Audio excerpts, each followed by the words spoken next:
Welcome to the Accidental Experts podcast. I'm your host, Bryce Hamilton. I'm a licensed clinical social worker and a child and family therapist. I have been in practice for over 15 years, and I'm also a mom of 4. So I know the challenges both professionally and personally. I'm so glad that you're here today to grow your parenting toolbox. Please come as you are and be ready to learn.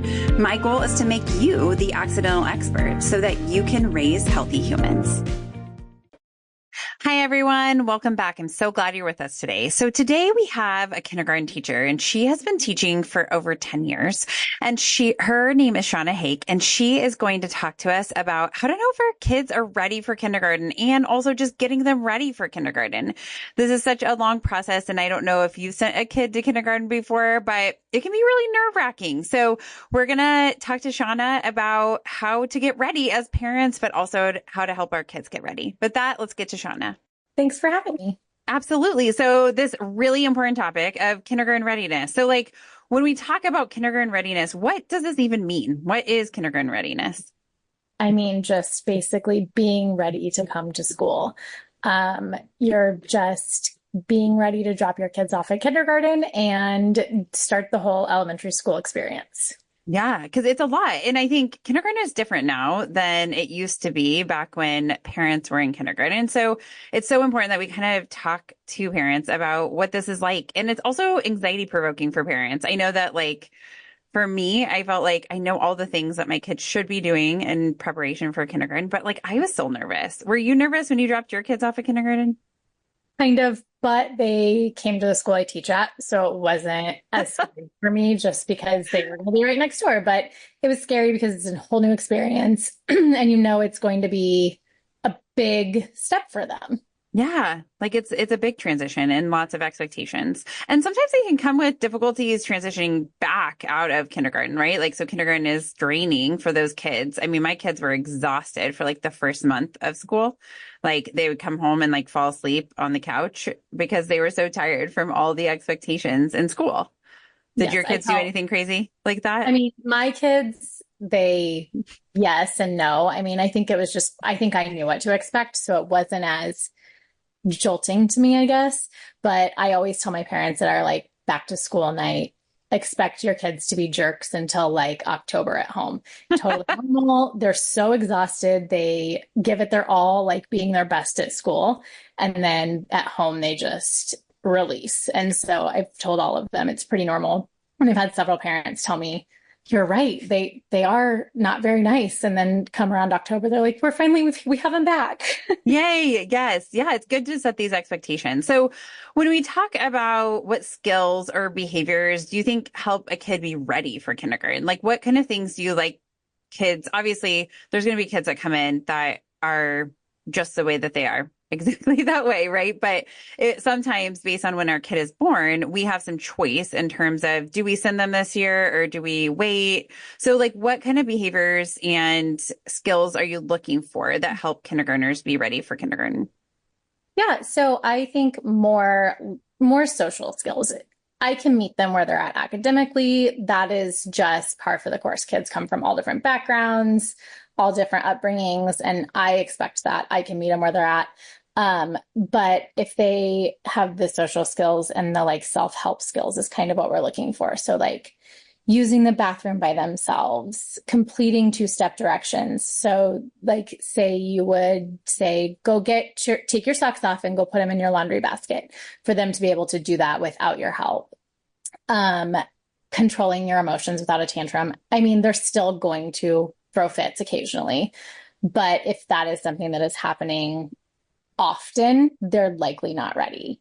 I have one that's turning 5 in July, and I'm not sending him because socially he is not ready. So yeah, just kind of more socially than academically, I would say, to look for when you're thinking about sending them or not sending them. Yeah. Well, and to provide some insight for parents, as a therapist, I see kids and when they're younger for their grade, they tend to continue to struggle socially, even if they make it through kindergarten, which they will, regardless of how they're showing up, they're going to make it through. But when they get to be, 10 and the rest of their classmates are 11, sometimes it's a really big gap, right? In terms of their emotional awareness and ability to navigate those things. So it's something to consider. Obviously, we're not going to postpone sending a kid who is in, December, January, February time, even if we might want to. Academically, it's good to get them in there. But for those kids that we have choices on, it makes sense if they're not able to regulate, right? Or their social skills are kind of behind, that we spend that time the year until they would start kindergarten working on those things to get them ready. For sure. And Absolutely. Okay. there's Yeah. even research behind that if they aren't ready, it's going to kind of follow them academically all the way through high school. So it's kind of a big deal, but Yeah. you know your kids and you kind of know in the back of your mind if they're ready or not. Yeah. Yeah. I have kids kind of since I have four. The oldest, he's a February birthday, so there wasn't any choice. We just went, even though I would have chosen to hold him back. I would have waited a year. I think that would have helped him. And then the next one is a fall birthday. So she just automatically stayed back. And then I had a summer birthday. And so we were on the opportunity to choose, but we chose to hold her back. To delay starting kindergarten. And then the little one, we haven't decided yet, but he is a January birthday. So I guess he'll just go when he goes. But yeah, so it's like when they're born matters, but it's also like how ready they are, because I've seen kids born in July, August, and they're ready. For sure. They're going to turn 5 right before kindergarten starts. But then there's other kids where it's like, yes, they just turned 5, but like they need a whole year of growth that would really help them long term. So what do you think parents can do before this age of 5 to help their kids prepare for kindergarten? So I know that you're gonna get harped on this in elementary school too, all through elementary school, to read to your kiddos daily. I mean, just them having that gives them those executive functioning skills of being able to listen, and they're also gaining so much for their literacy skills when you read to them daily. Like I said, to give them multi-step directions and see if they can follow through with them on their own, just like with your daily thing, just around like bath time or dinner time. Just kind of incorporate that into everyday tasks instead of doing everything for them. They can practice patience. So I know this one's really hard. If you're talking to another adult, tell your kid what you expect from them, because they are not going to be able to get an adult's attention all the time at school because there are so many other kids. So practicing patience, saying their first and their last name so that they can tell an adult who they are, and then attempting to write their name. Most kindergarten teachers don't really expect them to fully be able to do that at the beginning of the year, but it is something that we work on. So practicing that would help. A big one is to tell an adult if something is wrong. We have so many kids that will have an accident because they just didn't speak up that they had to go to the bathroom. So being able to advocate for themselves, telling them something is wrong, or if they need something, just to be able to get their basic needs met, basically. They need to know their parent's name or their caretaker's name, and then just kind of how to take care of materials that don't belong to them, I would say, are some things that families can work on at home. Yeah, those are great things, because I think those are things that we want for our kids anyways. We want to know them to know what our names are. And also, it's cool if they know their phone number and where they live. Like those are great things, but like just the basics of who your grownups are, who you are, and then also being able to like wait for things, because that's so hard to wait. But in kindergarten, that's a lot of what you're doing. You're learning how to practice patience. For sure. And silence, like in the hallways, the like lining up part. Like I always laugh at kindergarten classrooms at the beginning of the year. It's like herding cats, right? Like, but then by like December, we look the best in the whole school. So no doubt. Catch on so quickly. Yes, it's awesome. So those are great ideas. And especially the reading. We just know that part of reading and learning how to read is also being able to be read to, right? That's an important part of hearing how words sound, right? And that's also, you guys are working on phonics in kindergarten. And so that's such an important piece to just be reiterating those things and the listening part of whether it's following directions or understanding a story. And a big Yeah. one is at least at the school that I teach at, we have automatic flushing toilets. So this isn't something parents really think about, but they're really scary to some kids. So exposing them like Target or wherever to the public restrooms where the where it flushes automatically. If it's little boys, show them urinals because sometimes they have no idea how to use those. So the bathroom ends up being a bigger deal than you would expect it to be just because it's kind of a scary new situation for them. Mm-hmm. Yeah, that's so funny because I do think that the bathroom and the lunchroom seem to be the places that need a lot of attention, especially early on. So with that, let's talk about when it is time for our kid to start kindergarten. What can we do or how can parents help to prepare for that transition? Because it is kind of a hard transition. So you're talking about these skills that they can have or behaviors that they can do. What else can we do to help our kids prepare? I think one of the biggest things is getting into a solid routine before school starts and having a reasonable bedtime. I've had so many kids come in that are just overly exhausted and they just are not capable of learning when they don't have the sleep. So I think getting them into that routine and to bed is really going to be a big deal. And really don't dwell on the fact that it's coming too much, because the more that you are dwelling on it and show your emotions about it, your kids are going to pick up on that. And it just makes it harder for them. So just kind of let it be a natural transition into it. And then I would say if you live near the school, which I think most people do, you can go up to play on the playground. You might meet some new friends that are also going to be at school. And then just maybe do a practice run with like lunch, because lunch, like you said, the lunchroom is it's kind of a hard transition too. They get about 30 minutes to eat and clean up and get lined up to go. So like if they're bringing their home lunch, have them practice opening, unzipping it, sitting down, putting their straw in their drink, opening the packaging, just making sure that they can do that with a timer so that they can be independent at it and feel confident going into kindergarten.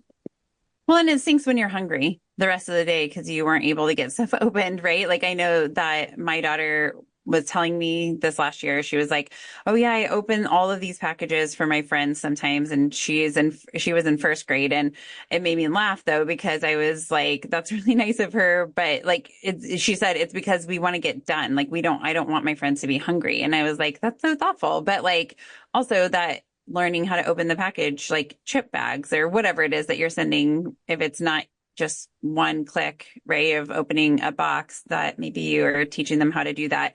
And one other thing that I like that at my kids' school, the principal talks about having them, like they're going to go through the lunch line, being able to practice serving themselves because there's not always somebody there to help them like scoop the food or whatever. And so like being able to do that is such an important thing. And we don't often think about that as parents, like, we probably serve our kids plates. And so doing like family style is definitely something that helps them to be more independent. Absolutely. Yeah. Okay. So what do parents need to know about kindergarten and what it's like now versus when we were kids? And what type of expectations are on kids these days in kindergarten? Yeah. So I would say kindergarten is more like what first grade was when we were growing up, or at least I don't know if that shows my age, but they learn to read and they can like read, add, subtract by the time that they leave kindergarten. So academically, it is much more demanding than what we did when we were kids. I mean, I know I went to just half day kindergarten. And so there was no way we were going to get all of that in. So it's a lot more structured too than preschool or when we were in school and kindergarten.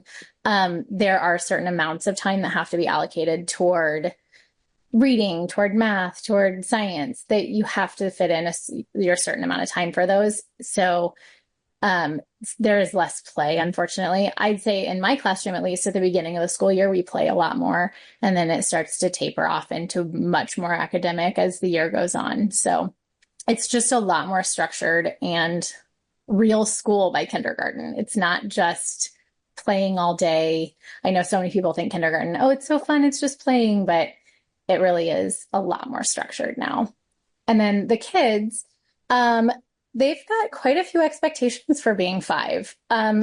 First of all, like using the bathroom independently, like we talked about, teachers aren't allowed to help them in the restroom, and that's really hard for some of them. So making sure that they can wipe themselves, making sure they can button their own pants if they wear button pants, being able to wash their hands on their own. They hopefully can put on their jackets by themselves and take them off. I mean, there's 20 to 24 kids in our classrooms now, and most of the time it's just one teacher. There are paras in and out and helpers in and out, but a majority of the time it's just one person. So being able to be somewhat independent is very helpful. Just being able to recognize their first and last name, not their nickname, is so my son has a shorter version of his name and a longer version. So I want to make sure that he knows both so that if he's called on by either, he knows who they're talking to.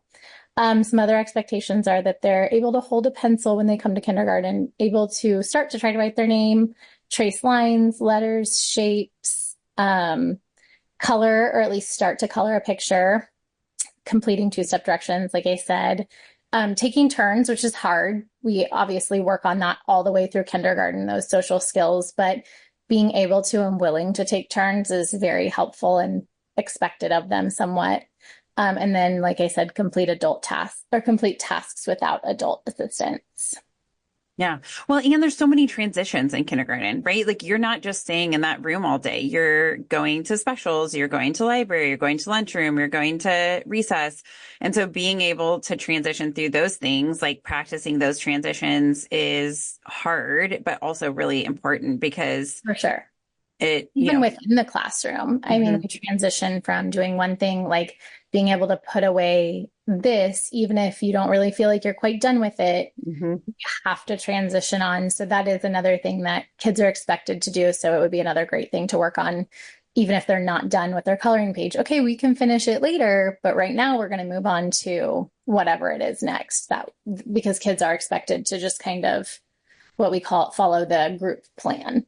Yeah. Which can be so hard for so many kids, right? It's like, no, I just want to finish coloring this one thing. Yes. And then the teacher's like, no, we're done, right? Like, please put that away and put it in your, cubby or whatever it is. And that kid can have a meltdown, right? And so just helping our kid to navigate through that. I often see kids in kindergarten like struggling with that. And also like the transitions. I think something that we haven't mentioned that I think is helpful is like if you have a kid that is particularly attached to one parent, then it's often my suggestion is to not have that parent do drop off because it is really hard to leave your parents, especially at the beginning of the year when you're very connected to them and you're nervous about going to school. Even if you've been there before, like it can still be nerve-wracking, but then to leave the parent that maybe is like your comfort person. So it's like if grandparents can drop off or, another neighborhood family that's going, right? And I think that helps too, but it's hard for us as parents because we want to be there and we want them to know that we love them and we support them. And so I know that that can be hard and it doesn't have to be for long. A lot of times kids transition out of that and are able to do that more easily once they get into the routine and feel comfortable in their environment. But initially being aware, like, if your kid's going to have trouble with that transition, if they're like grabbing onto your leg when you drop them off at preschool, right? Like your kid's probably going to also do that. And so then, I don't know about other parents, but like at my kid's school, the drop off pickup line is a very quick process and they do not want you there very long. So if you're hanging out, crying, I would say like if the principal or the counselor or whoever is on duty is trying to help you peel your kid off of you, let them, because they really do stop crying within the like first few minutes of being in the classroom. It does not take them long usually to stop once they're distracted with something else and fun. I promise they're not sad all day long. So it's really hard to make your kid peel away from you, but it's really a quick process once they are distracted and into something new.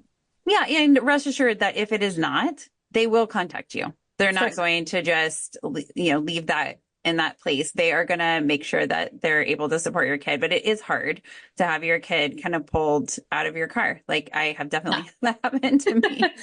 And I'm like, okay, I know I just have to sit here and be like, you're good. This is fun. You're going to have a great day, right? Like trying to stay supportive in that, but it is hard. Okay. So How do you manage individual differences in the readiness factor for kids starting kindergarten? Because you're going to start with the kids and they're going to be all over the place potentially, right? And so how do you manage that as a teacher? They are always all over the place. Some can come in reading, and others have never seen a pair of scissors in their lives. So I just kind of manage it by expecting it, really. I know they're going to come in on all different levels, and a lot of times we'll have different activities. So, like the kids who can read, they can go to a center and kind of get what they need there, where I can work individually with the kids that need a little bit more help.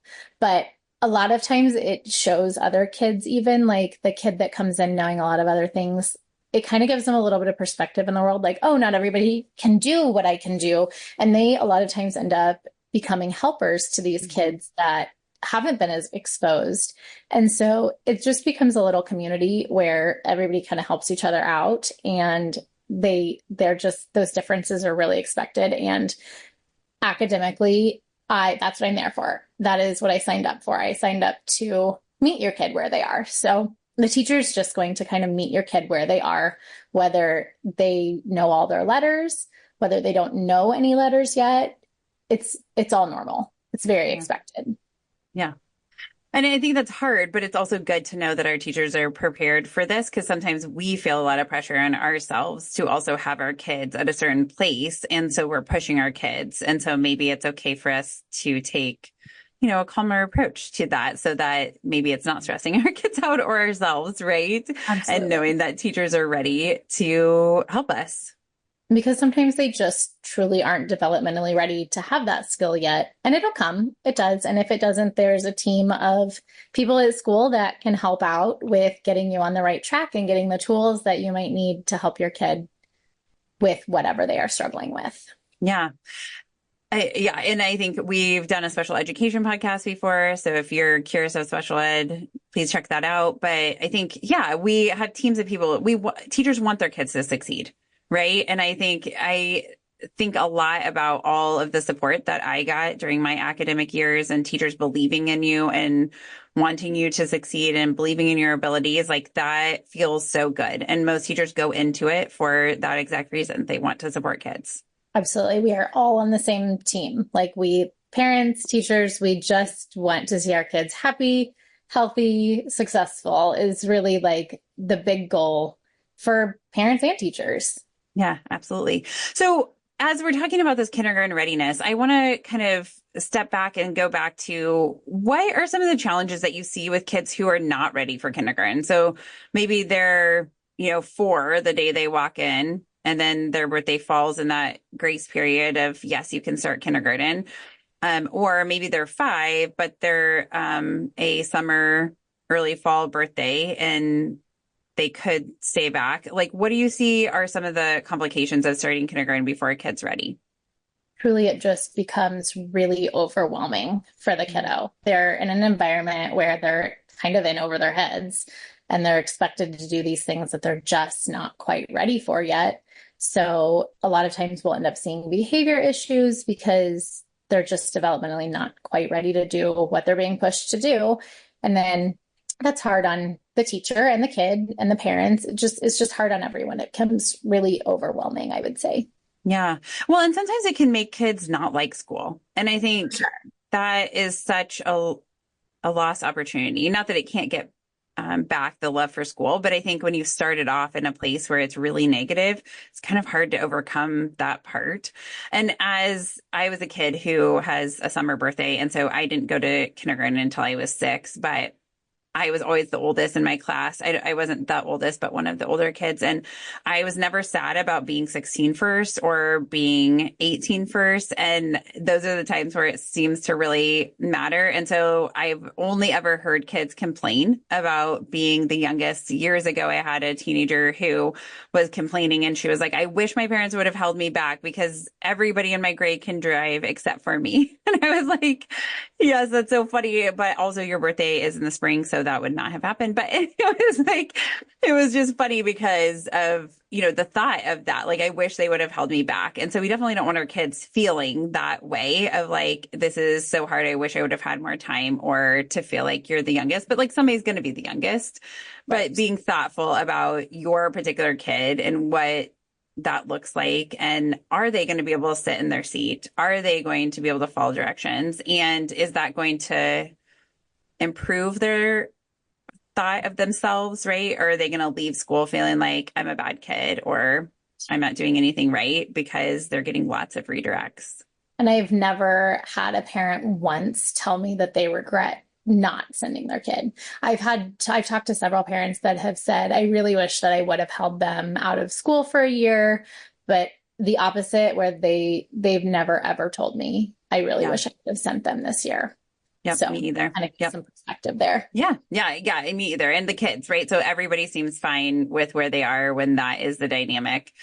Okay, so what are the biggest pieces of advice that you have for parents with children going into kindergarten?